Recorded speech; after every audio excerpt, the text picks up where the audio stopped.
Bonjour à toutes et tous et bienvenue sur le podcast d'Aurore Éternelle, le podcast de l'Auberge des Univers. Continuons de partager ensemble l'univers de Night dans ce troisième épisode du chapitre 2. Bonne écoute! Les territoires libres. Considérés par les citoyens et les immortels comme des rebuts, les habitants des territoires libres restent cependant très différents de ceux auxquels ils sont assimilés. En effet, ces pays sont ceux qui se rapprochent le plus de notre monde actuel, et, bien que beaucoup de choses aient changé, évolué, il demeure toujours dans ces régions du monde des États réellement souverains, des gouvernements efficaces, des villes qui fonctionnent, des gens qui vivent presque normalement, comme si les ténèbres n'avaient pas de réelle prise dans ces lieux.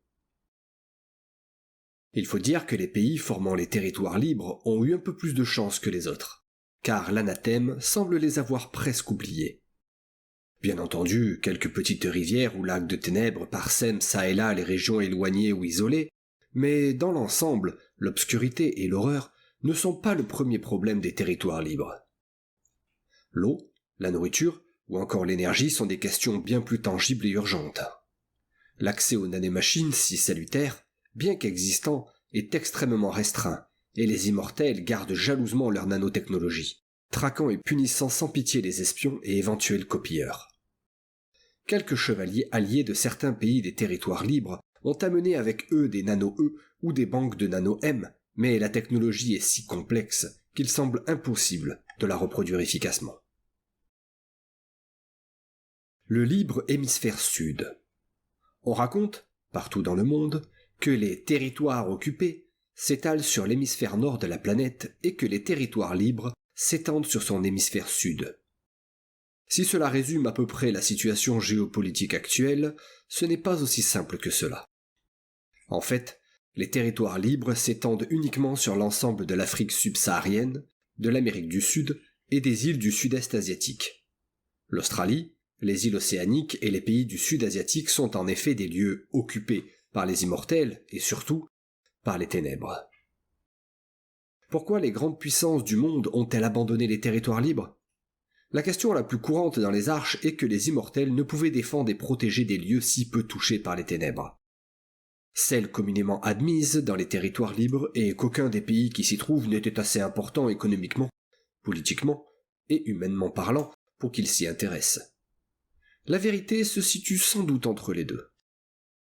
Aujourd'hui, même si la situation reste difficile, les territoires libres et leurs habitants survivent et réussissent à tenir le cap. En secret, la NAU ainsi que les gouvernements argentins et brésiliens appuient le Knight dans sa quête pour l'humanité en fournissant des informations et une assistance lorsque les chevaliers sont en mission sur leur territoire. En contrepartie, ces derniers tentent de ramener l'espoir et offrent quelques technologies bienvenues à ces pays qui luttent pour la survie de leurs habitants. Des pays différents, une alliance forte. Rapidement, lorsque l'anathème commençait à dévorer le monde et alors que les immortels appelaient des milliards de civils à rejoindre les arches, des gouvernements, des pays et leurs habitants ont réalisé qu'ils n'étaient pas conviés à survivre dans ces lieux soi-disant sécurisés. Si, en façade, les habitants des territoires libres étaient invités à rejoindre les arches, aucune infrastructure, aucun transport, aucune aide n'a été créée pour les aider dans le long voyage qui les mènerait vers ces cités tentaculaires. C'était un abandon pur et simple, une ignorance volontaire de ceux qui, il y a peu, étaient considérés comme faisant partie du tiers-monde. S'unir était une des seules solutions possibles pour ces pays que les immortels avaient laissés à l'abandon. Très vite, l'ensemble des territoires libres s'est placé dans le sillage de la NAU, toute jeune, mais déjà si puissante.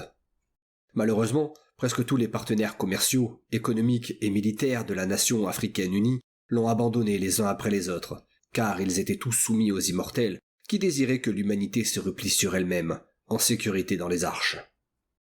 En fait, la NAU a pris la tête des territoires libres sans véritable moyen. Et avec le peu qu'elle possédait, elle a réussi à faire des merveilles. D'abord en réussissant à affirmer la volonté libertaire des pays qui la suivaient, puis en amenant une coopération solide, bien que secrète, avec le Knight comme avec le Nodashi. La situation, contre toute attente, s'est stabilisée dans l'hémisphère sud et, peu à peu, malgré les échecs et la crise mondiale, les pays qui avaient été rejetés par les immortels ont réussi à survivre sans eux.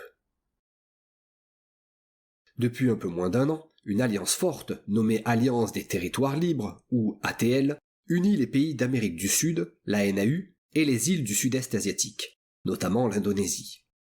Bien que fraîche et balbutiante, l'ATL fonctionne grâce à l'expérience des politiciens et des administrateurs de la NAU qui semblent vouloir faire émerger un réel pouvoir, capable de faire face aux immortels. Des situations plus que variées. Si l'ATL unit très efficacement les pays des territoires libres, chaque grande zone de pays possède des spécificités qui la rendent unique et parfois difficile à associer aux autres pays de l'Alliance. Sans entrer dans des détails qui seraient fastidieux à énumérer, on peut détacher de grandes situations. L'Amérique du Sud, dans son ensemble, est ainsi devenue un territoire de réfugiés et de personnes fuyant volontairement l'anathème et les immortels.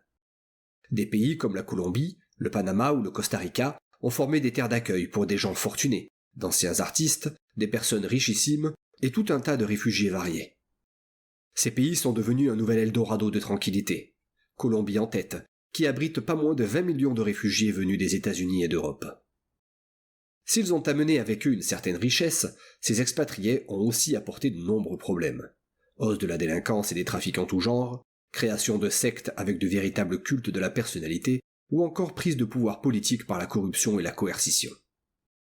Au Costa Rica, 6 anciennes stars de la télé-réalité américaine sont devenues des hommes et des femmes politiques puissants occupant des postes d'importance, alors qu'au Panama, une secte vénérant le célèbre ancien acteur américain Brad Cruz réunit des milliers de personnes qui, jusqu'à présent, l'adorent et le vénèrent. Bien que la situation demeure stable dans ces pays, l'arrivée de ces nombreux expatriés provoque un certain désordre que les autorités locales peinent à endiguer. L'argent et le pouvoir de certains des réfugiés leur permettent parfois de concurrencer directement les gouvernements et d'installer de véritables îlots de puissance personnelle. Un peu plus au sud, au Venezuela, au Brésil et en Argentine, c'est la religion qui a pris un essor considérable. La crise que traversait le monde et l'apparition des immortels ont relancé dans ces territoires libres une ferveur étonnante, frôlant parfois le fanatisme.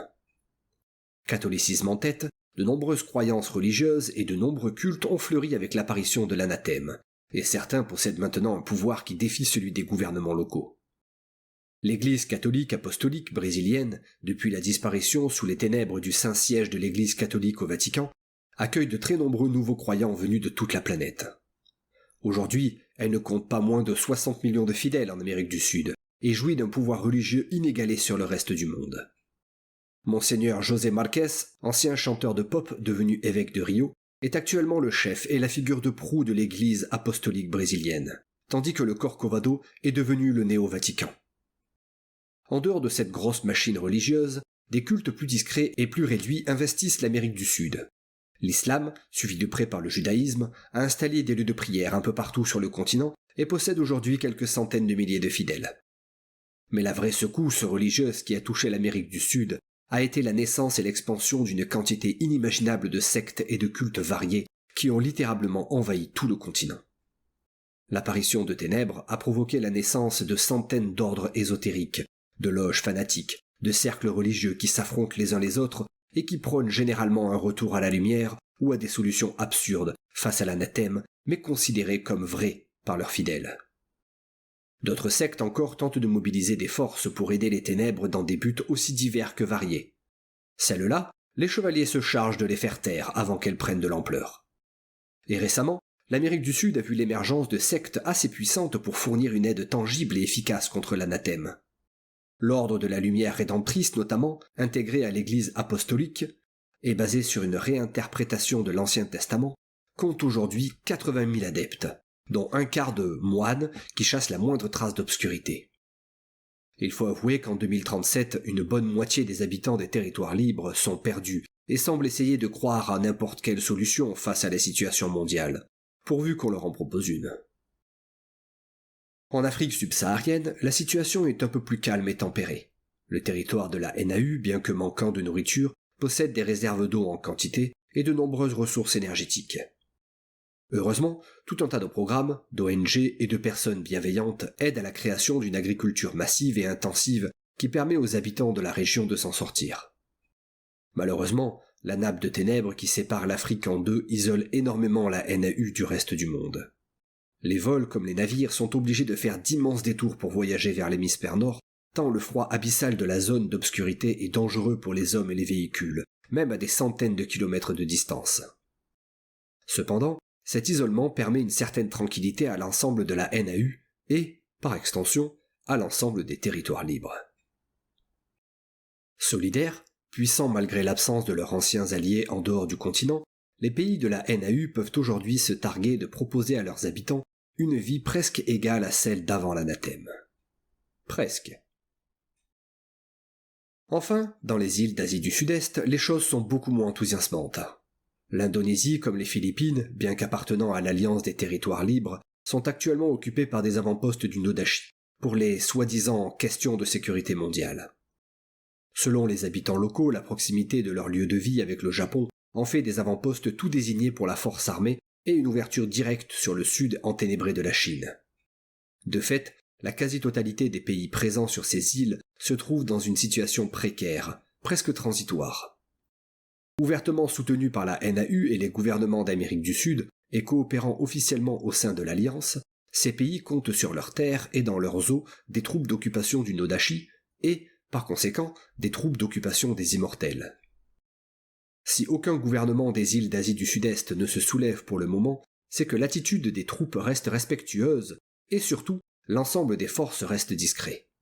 La NAU a convaincu, par ailleurs, les États indonésiens, philippins et de Nouvelle-Guinée de réagir calmement et d'accepter de collaborer avec la grande force des Immortels tant qu'elle se comporte bien. Mais peu d'observateurs extérieurs réalisent que la zone est une véritable poudrière et que la moindre exaction de la part des troupes japonaises entraînerait une insurrection des habitants des îles. Insurrection qui conduirait inévitablement à une véritable contagion du désespoir. Une évolution technologique. Toute la société a donc muté depuis 2018 jusqu'à l'année 2037. La technologie a aussi évolué de manière abrupte. L'invention des nanomachines et notamment l'appui de l'impression 3D ont permis un essor considérable de la construction automatisée des bâtiments, des véhicules et des objets de tous les jours. Les nanomachines médicales, programmées pour soigner la plupart des blessures légères et des maladies, ont grandement augmenté l'espérance et la qualité de vie. Enfin, et c'est à souligner, l'anathème n'a pas amené que du mauvais sur Terre. La découverte de l'élément alpha, issu des ténèbres, et de l'énergie qui en découle, énergie qui alimente les réacteurs des méta-armures des chevaliers, a été pour beaucoup dans les victoires récentes de l'humanité. L'essor des nanomachines. Grâce aux nanomachines et aux ressources infinies des immortels, les arches se sont très rapidement développées et ont fourni à leurs habitants tout ce dont ils avaient besoin pour vivre, ou plutôt pour survivre. Avant toute chose, les immortels ont apporté à l'humanité la science des nanomachines. Ces minuscules robots ne mesurant même pas 1 millimètre agissent en nuées, commandés à distance et programmés pour accomplir différentes tâches très précises. Toutes sont des matrices en puissance, c'est-à-dire que, pouvant agir au niveau moléculaire, elles sont capables de changer n'importe quelle matière en d'autres nanomachines. Les premières d'entre elles sont les nanomachines de construction, aussi nommées nanoconstructs ou nano-C, qui servent à la construction de la plupart des structures au sein des arches. Les nano-C sont ainsi programmés et déployés sur une surface ou un bâtiment et agissent en un immense essaim qui construit selon un plan en 3D préétabli, le tout très rapidement. Par exemple, pour élever la structure d'un bâtiment de 20 étages et la majorité du gros œuvre, une seule semaine est nécessaire aux nano-C. Pouvant agir au niveau moléculaire, elles peuvent aussi changer la densité des matériaux de construction et s'en alimenter pour créer d'autres nanomachines ainsi que les matériaux nécessaires à l'aboutissement du plan qui leur est imposé. Bien souvent, les autorités des arches emmènent sur les sites de construction d'immenses blocs de matériaux recyclés que les nano-C changent en une sorte de plastique résistant très facile à travailler. Ce plastique constitue d'ailleurs le premier matériau utilisé dans la construction des nouvelles structures s'élevant au sein des arches. Durant les années 2010 à 2020, l'imprimerie 3D s'est démocratisée. Si elle n'a pas atteint les foyers lors de cette période, elle s'est installée dans beaucoup d'entreprises et dans plusieurs administrations. Grâce au concept de l'imprimerie 3D et à une variante des nano-C, les immortels ont développé les nano-éditeurs, aussi nommés nano-E, qui servent à créer des objets de tous les jours et qui sont disponibles pour une grande moitié de la population. Chacune des conforteresses des arches et certains de leurs appartements abritent des nano-E, de grosses machines cubiques de couleur bleue qui contiennent une quantité considérable de nanomachines et des milliers de plans de conception. Pour les faire fonctionner, il suffit de les alimenter avec une ou plusieurs barres de matériaux recyclés et de sélectionner un plan. À partir de là peuvent être créés des vêtements, des éléments de mobilier, des jouets, des outils, des ustensiles, des composants informatiques ou encore des prothèses médicales qui, une fois terminées, sortent par une ouverture sur le côté de l'appareil. Les applications sont infinies, et si les différents plans sont verrouillés et fournis en fonction des lieux où se situe le nano-E, un nano-E situé dans une conforteresse ne comporte pas les mêmes plans qu'une autre située dans un poste de milice, la plupart des citoyens peuvent s'habiller gratuitement et accéder à tout un tas d'objets nécessaires à la vie de tous les jours. Cousins des nano-E, les nano-nourrisseurs, aussi appelés nano-N, fonctionnent sur le même principe. Un gros cube, cette fois-ci vert, possédant quelques dizaines de recettes permettant de créer non pas des objets, mais de la nourriture. Il suffit d'insérer un cube nutritif, élément fourni en quantité par les immortels à la plupart des gens qui le demandent, d'entrer le plat désiré, souvent très simple, pour voir apparaître quelques secondes plus tard un plat chaud et appétissant. Malheureusement, si la machine peut reproduire l'aspect et la texture, elle ne reproduit pas le goût et l'odeur. Même le plus délicieux des poulets frits risque alors d'avoir un goût fade, presque absent. Les nano-N sont par ailleurs disponibles pour la grande majorité des citoyens des arches. Cependant, ce sont les échelons peu élevés dans la société qui s'en servent constamment. Les indigents et les sans-emploi n'y ont, quant à eux, accès que sous certaines conditions. Certainement plus célèbres que les nano-C, il y a bien entendu les nanomachines médicales, aussi nommées nanites ou nano-M, qui ont pour objectif de réparer le corps humain, de le purger de différents poisons et d'un très large éventail de maladies. Injectées dans le corps d'une personne, elles agissent comme des anticorps extrêmement puissants et favorisent aussi une cicatrisation et une réparation des tissus visibles à l'œil nu. En fait, elles agissent si vite et d'une manière si impeccable qu'à long terme, elles élimineraient tous les défauts physiques d'une personne au détriment des choix de cette dernière. Les grains de beauté, les taches de rousseur, les tatouages, une peau trop blanche, une peau trop fragile, le surpoids ou encore le sous-poids seraient ainsi remplacés sans que personne n'ait quelque chose à dire. Heureusement, toutes les nanomachines, peu importe leur nature, sont programmées pour ne durer qu'une seule journée et se consumer passé ce délai. C'est grâce à cette sécurité que des bâtiments, des ouvrages ou des soins mal planifiés et, de fait, mal exécutés par les nanomachines peuvent être corrigés. On parle cependant de quelques tests ratés, d'immeubles en construction perpétuelle ou de nanites rendant leurs porteurs immortels. Mais ce ne sont que des rumeurs. L'intelligence artificielle. Peu à peu, au fil des années, le domaine de l'intelligence artificielle s'est développé au point qu'une IA était capable d'apprendre des choses à une autre IA. Rapidement, sans doute à cause de nombreuses fictions et de peurs très raisonnées, l'humanité a enfermé toutes les IA dans des cellules virtuelles, des cells, qui isolent une IA des pirates, limitent son influence à un environnement donné et, surtout, l'empêchent de s'auto-programmer et de s'auto-gérer. Grâce aux cells, l'IA coordinatrice de la domotique d'une maison ne peut agir que sur la résidence et ne peut en aucun cas interagir avec d'autres appareils, même si de nombreux canaux de communication extérieurs sont ouverts. On a assisté, début 2020, à l'essor des premiers véhicules pilotés par des IA et la plupart des véhicules de transport en commun ont été abandonnés par les pilotes humains dans les années qui ont suivi. De même, le contrôle des drones de guerre et de surveillance a été laissé à des IA localisées, très surveillées, qui pouvaient contrôler des armadas entières de drones accomplissant des objectifs aussi complexes que l'exfiltration de VIP ou le sauvetage d'otages. Les villes elles-mêmes étaient, tout comme les arches d'aujourd'hui, gérées en partie par des centaines d'IA conscrites dans leurs cells respectives qui avaient en charge la régulation de la circulation, la gestion du réseau énergétique ou le stockage et le classement des données administratives. Plus sûr qu'un simple programme, une IA est capable de prendre des décisions, de faire des choix, statistiquement les plus judicieux, même en cas de dilemme. Des choix froids et logiques, mais des choix quand même. Aujourd'hui, les IA se sont démocratisées et sont des éléments à part entière de la vie quotidienne, aussi bien dans les territoires libres que dans les arches. Partout, tout le temps, des IA prennent en charge des problèmes délaissés par les humains pour y apporter des solutions. Dans les arches, certaines IA sont même pourvues de corps. On peut ainsi les retrouver sous la forme d'un véhicule, d'une gigantesque chaîne de montage ou d'un drone de contrôle. Les CELS, qui empêchent les IA de se déplacer sur les différents réseaux, leur imposent souvent de posséder un corps, le seul en général qu'on les autorise à intégrer. Au sein du Knight, les IA sont courantes et aident très souvent les chevaliers. Inclus à la méta-armure de tous les chevaliers, qui les nomment souvent comme ils le souhaitent, elles fournissent des informations sur l'armure, l'environnement, mais peuvent aussi donner des conseils tactiques ou alerter le porteur de certains risques. Beaucoup ont une confiance aveugle en leur IA, qui le leur rend bien.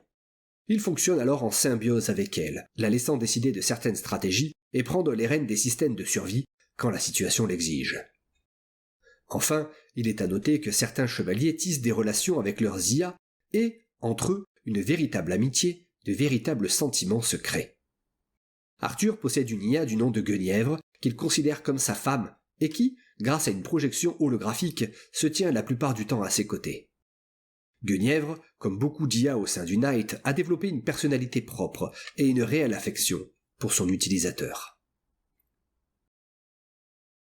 Le monde augmenté.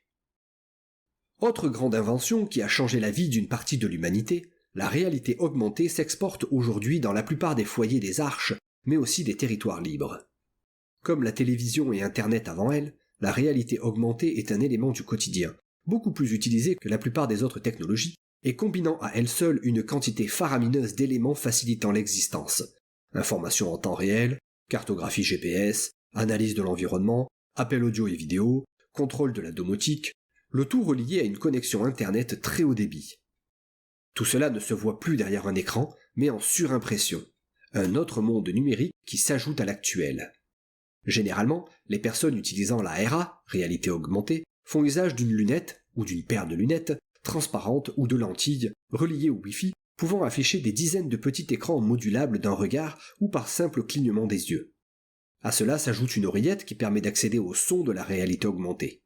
Ce son augmenté est actuellement en vogue, grâce à la mise au point de sélecteurs audio permettant de se concentrer sur des sons ambiants, notamment des discussions, en occultant le reste. Enfin, beaucoup d'utilisateurs de la RA possèdent un gant de contrôle augmenté qui sert à naviguer plus facilement dans cette réalité ajoutée. Plusieurs jeux augmentés et quantité de programmes utilisent une paire de ces gants qui offrent une excellente sensation de toucher.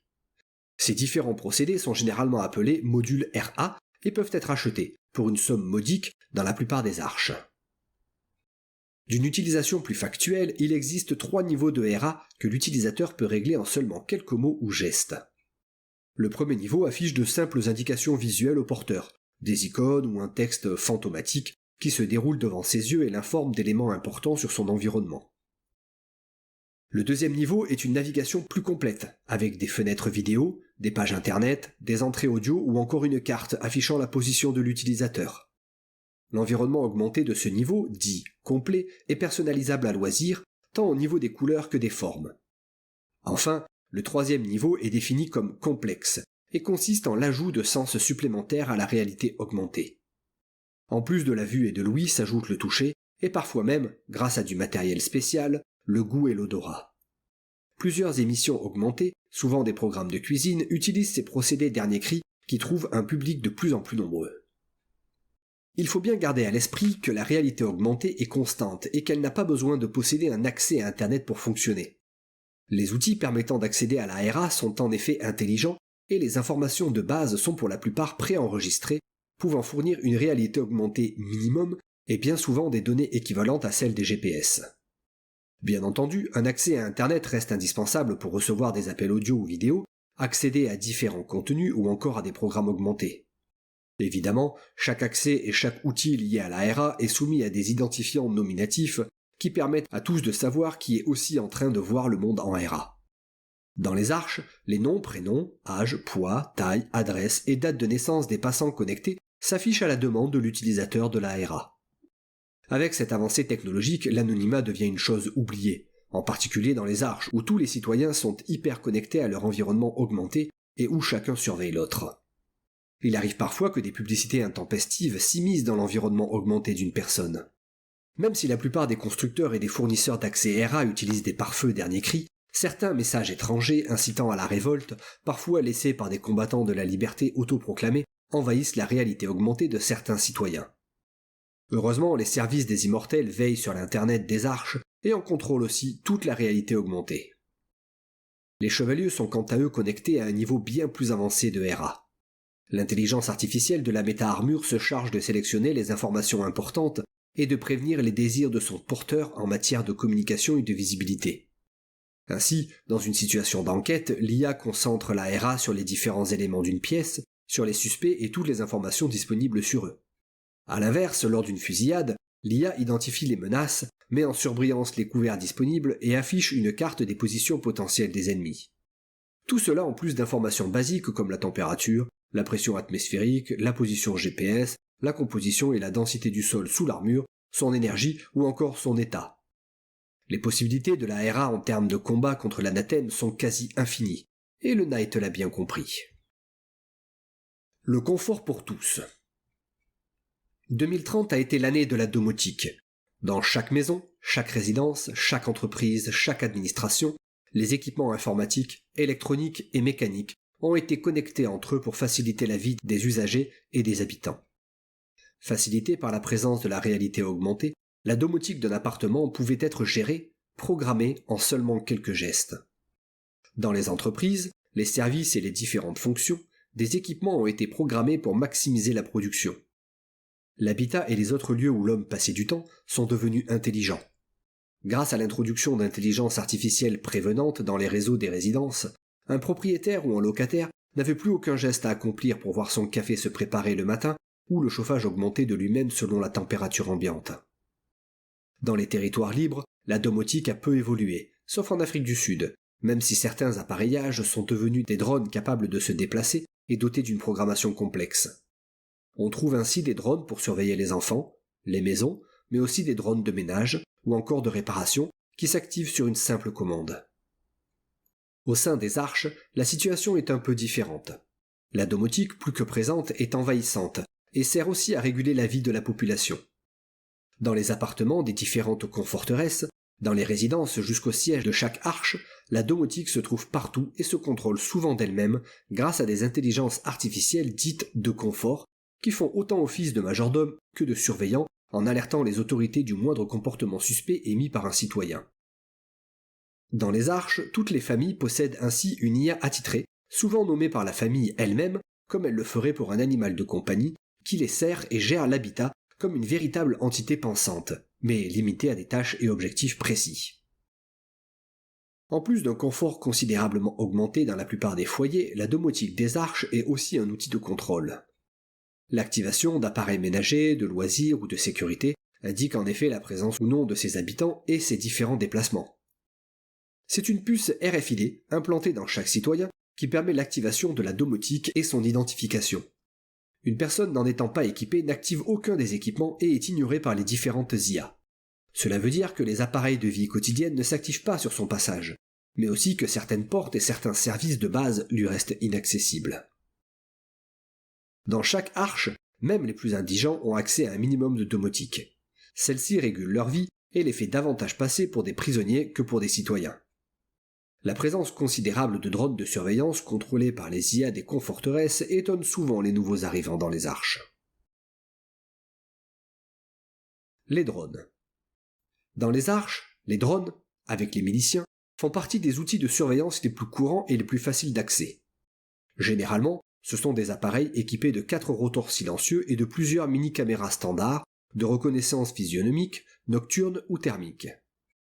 Certains ne sont pas plus gros qu'une orange, alors que d'autres, souvent équipés pour la guerre, sont aussi gros que des voitures. Dans les conforteresses, les drones ne sont pas des objets volants, mais des marcheurs au corps ovoïde, équipés de 4 pattes magnétiques et suivant les lignes de patrouille tracées sur le plafond des couloirs. Chacun est équipé d'une caméra et d'un système de tir non létal. On en compte plusieurs dizaines par conforteresse.